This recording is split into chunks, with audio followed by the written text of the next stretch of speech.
duhagarare ko fata kuri Pentecote y'abayuda. Ubugira kabiri banahaza Imana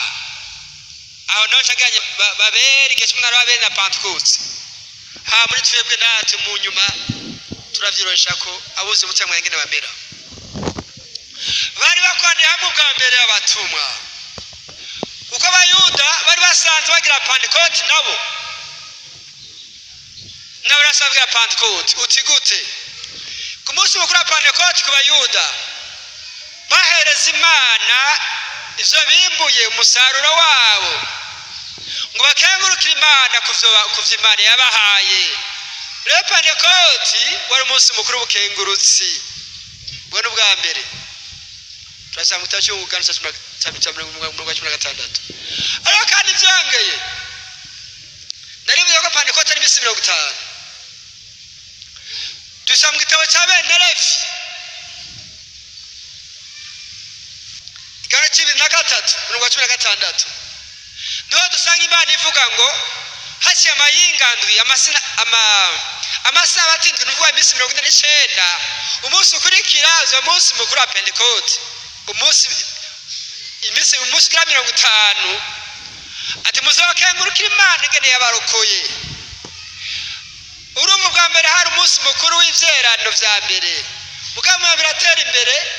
bacagira umunsi mukuru w'ukurokoka kwabo bava Misiri ngene Imana yabarokoye bagatazira ubwiza bw'Imana yabarokoye bakura Misiri ikaba amateko y'Imana uko Imana yahaye Musa ku musozi wa Sinayi. Hamwe Imana yavuga akaza imituragaro hakaza umuriro ikamaruka mu muriro umusozi wa Sinayi. Musa ariko avugana n'Imana bene Israeli bakagira ubwoba atawe Musa we reka tuvugane nawe Imana ntituyagire kuko twava duhera tuyagire wewe ko twava duhera Imana ituyagiye. Tuzamuka cyunguka kandi cya 70 kwanda 76 nuko yari Pentecote rero bibuka ngene Imana yabarokoye yirokora bene Israeli nuko. Ariko rero twebwe Pentecote yacu amateka Imana ingene Imana abayuda bibuka ngene Imana yabarokoye ikabakura mu Misiri kamateka ya kumusozi wa Sinayi ikamaruka mu ndimi ikamaruka mu muriro. Ayo mateka yari yanditse ku bisate vy'amabuye mugatwega Pentecote yacu dukengura ngene Imana yashize mu zirikanye wacu ivyo yasezeranye ku manuzi Yeremiya 3:33 hamwe Imana yari yaravuze ngo nzoshira mu mitima y'ama amateko yanje n'umuhanuzi Ezekiel ngene gace 36 hamwe Imana ngo zobashira mu muzirikanye wanje bize ndabahe gutegera amategeko yanje mu gusonera no mu kurangura amabwirizwa yanje. Je mettrai ma loi au fond de les retraits. Nzobashiramo. Voici venir des jours. Voici venir des jours oracles du Seigneur. Imisiraje ko Imana avuze.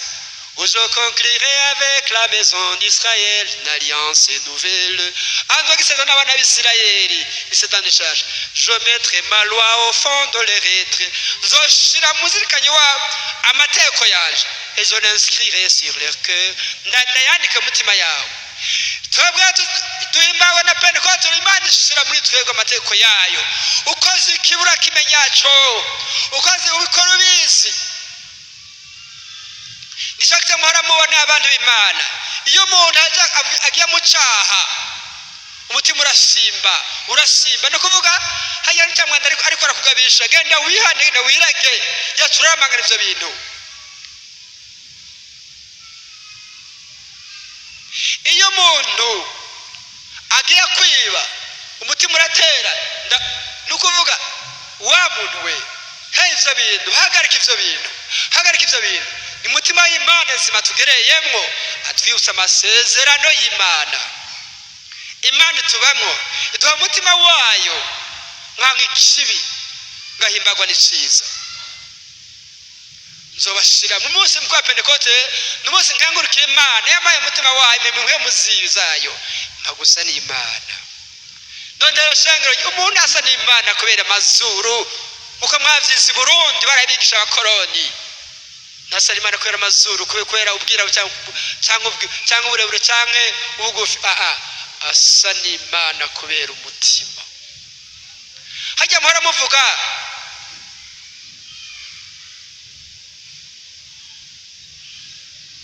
ngo umuvyeyi ntiyivyara ngo arativyara cyangwa ngo usa naso cyane cyane mu Barundi bava ngo usa naso ryari bava ngo usa naso ryari iyo wagize iki iyo ukoze gute iyo ukoze neza niba bava bacatara ngo usa naso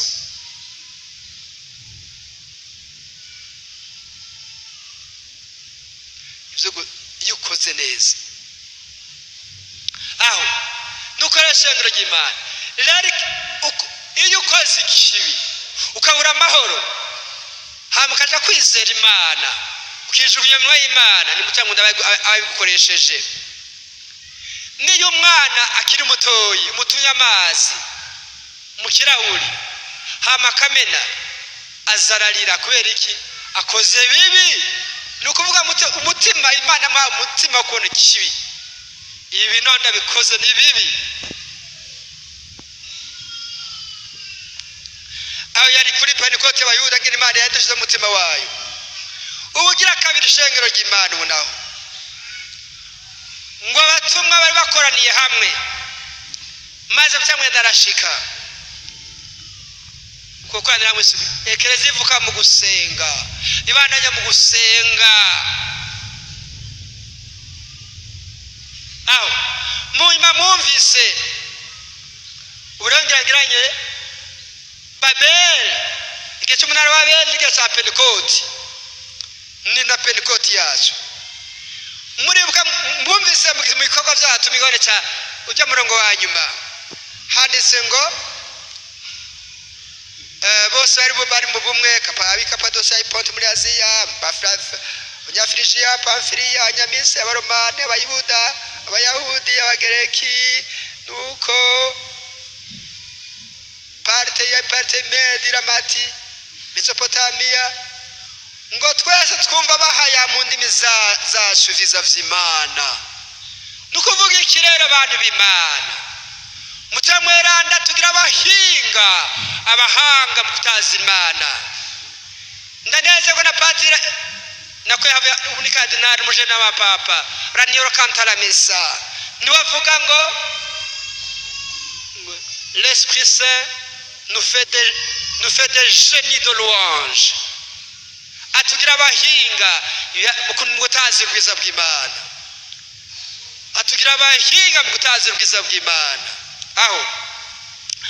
mwumvise rero ngo atazi ubwiza bw'Imana kandi bari mu ntibari mu bihugu bidasa twumva umwe wese ahaye ibyiza by'Imana mwese muri migwiwe ariko mwazi vyabaye igihe bubaka umunara wa Babeli tubisanga mu gitabo cya Migore cya mbere cya 11 bambe umurongo wa 11 baravuze ngo twaka umunara dushikira Imana yiri ngo twirongere izina ngiranwa niko bavuze bigiye cy'umunara wa Babeli bashaka izina ryabo bashaka kuvugangwa baca bahita Babeli niyo yayoberanije indimi zabo ko bashaka kwirata nukuratwa umuntu wese yirata abantu b'Imana shengero ry'Imana uwirata wese akwana amadayimoni uwirata wese ninahaza ngo je mwene bacu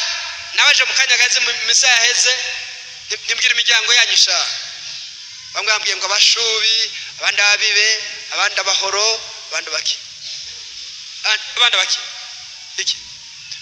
maze ngo je mubibe ngo je mushubi ngo je umuhondo ngo je muki bwira imiryango bwirasha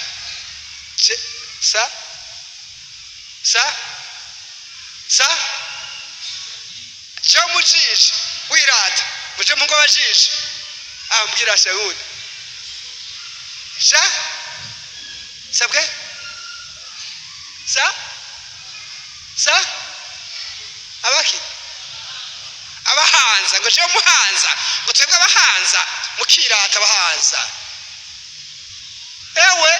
utarasi Imana abahanza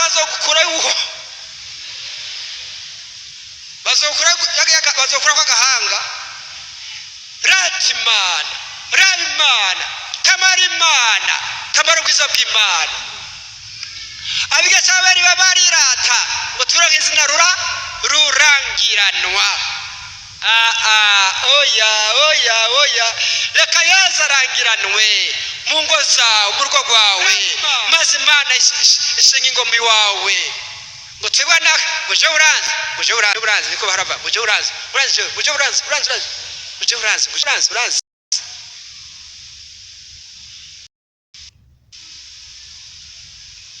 sinzi waca mwishura ngo ndakuze ngo naso yari gito yariba yakoze ikibi nk'icyavuze nyene nawe ariko arirata n'igitangaza ivyo vyari igihe cy'umunara wa Babeli ariko murumvise ngo mutamwana amaze gushika ngo twese twumva bahaya mu ndimi zacu ivyiza vyiki z'Imana batazira Imana banazi Imana mutamwana amaze gushika Babeli yarafuswe Pentekote kosora Babeli ubwirase bwa Shetani kwinina haza uzona umuntu yinina haza yuze seki na daimoni bayo ariko umuntu anezerwa n'ikize ikozwe n'abandi ntagira ishari Pawulo niwavuga ngo nimba nishima nzokwishima mukama gusa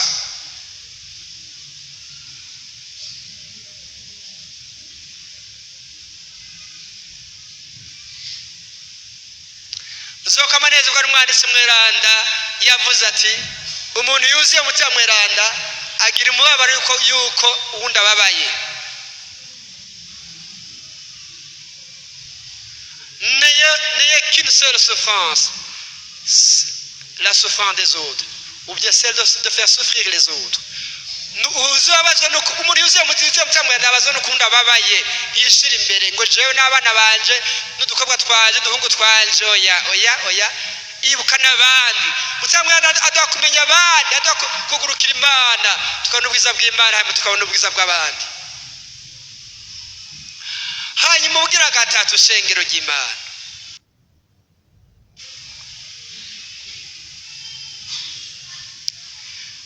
Augustin mweranda niwe yavuze ageranya Babeli na Pentecote Augustin mweranda yaravuze ati muri iyi si hari amashantiye abiri ni kuvuga aho bubaka amazu cyangwa bubaka ubwoko bubiri ati hariho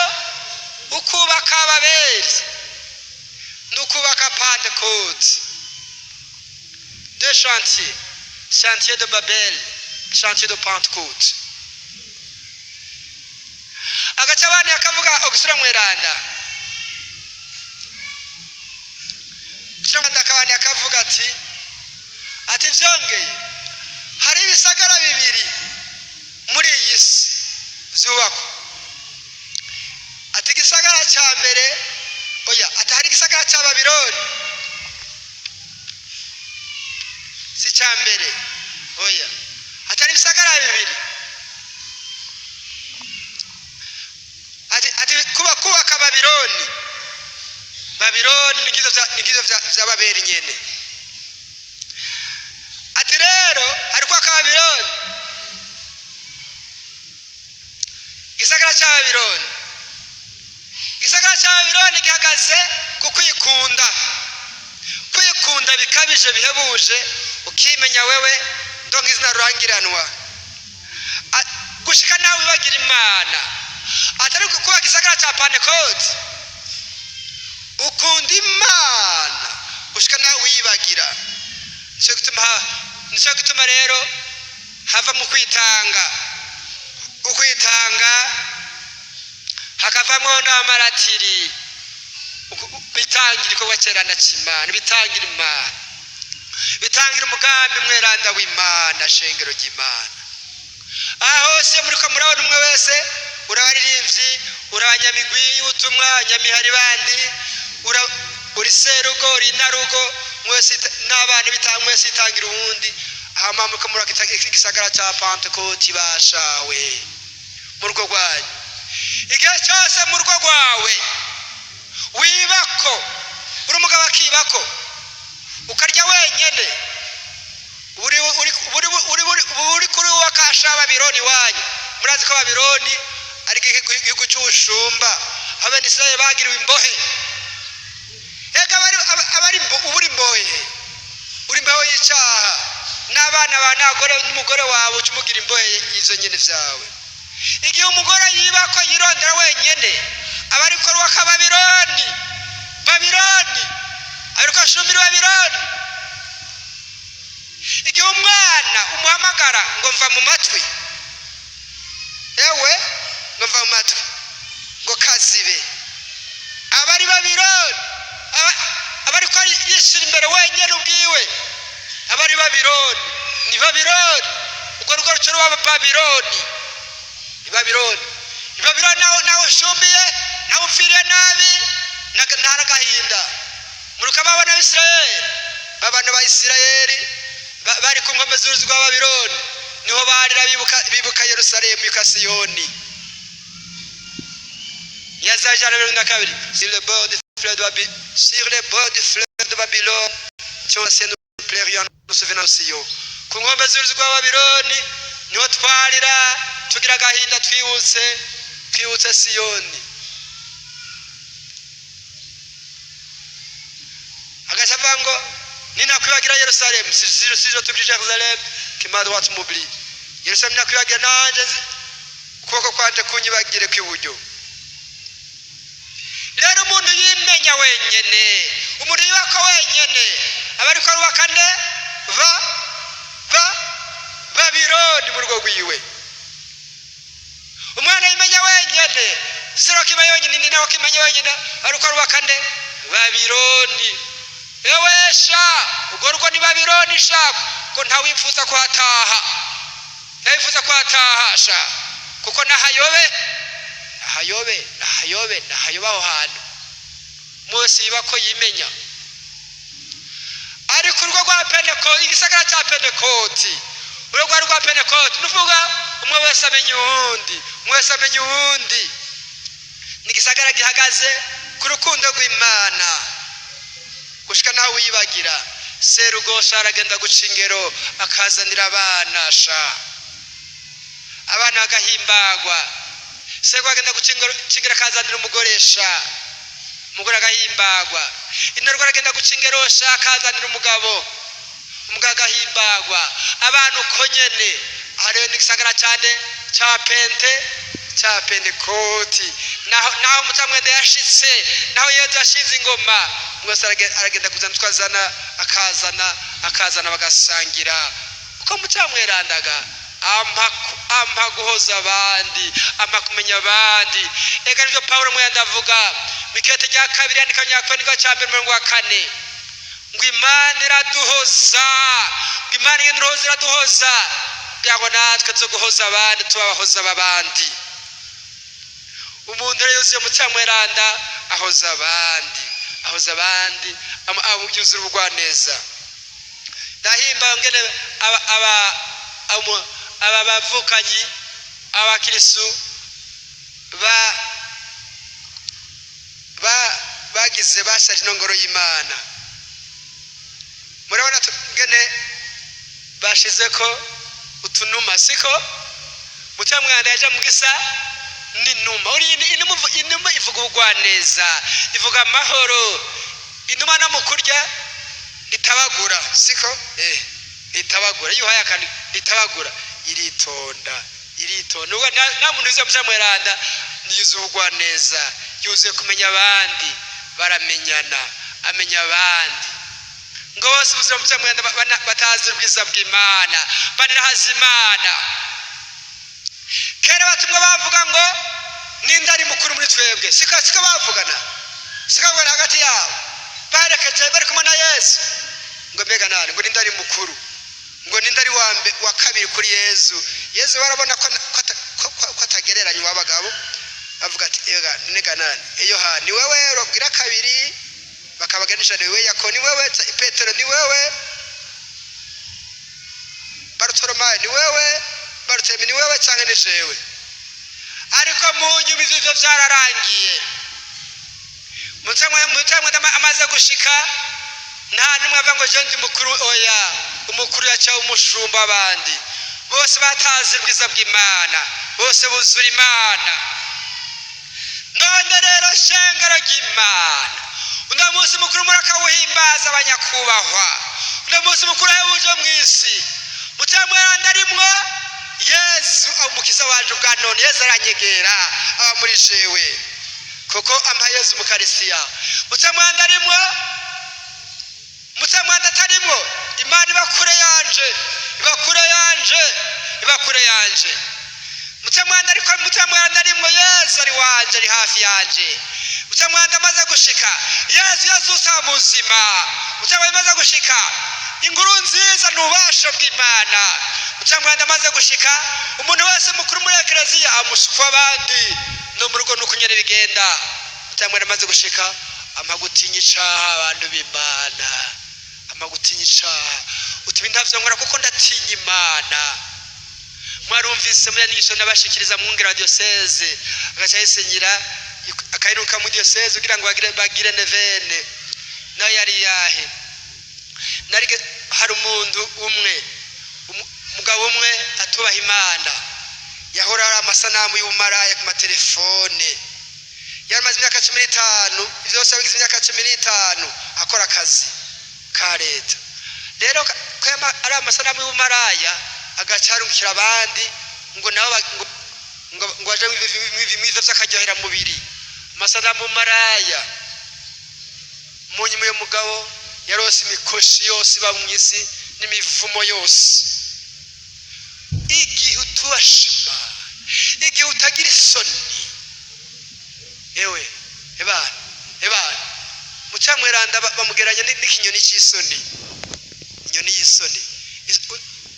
unyoni y'isoni nawe unyagaza ikiguruka rero umuntu atagira isoni mukobwa uko nakwise musa n'isoni uzobuhiriwe wa mukobwa we uko nakwise musa n'isoni umuntu w'isoni rapide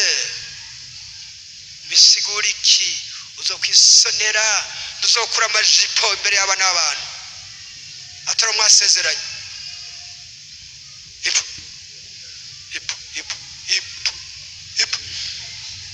tuzokura amakareso wisonera kuko uze mucyamwenda agwa kugira isoni ye muhungu nawe tuzogenda imbere y'abigeme n'abagore ngo vuge ivy'ubushenzi n'ubushego kuko utinya Imana ko baha Imana ko parabishwa n'Imana ngo ndimushavuze mutima mweranda ibitutsi bitongera amajambo abavemo hamwe nakabikose Abanyefezi banashaka mu 2023 murika wa mugore yarashira hamwe mu nyuma wa mugore aronka abazungu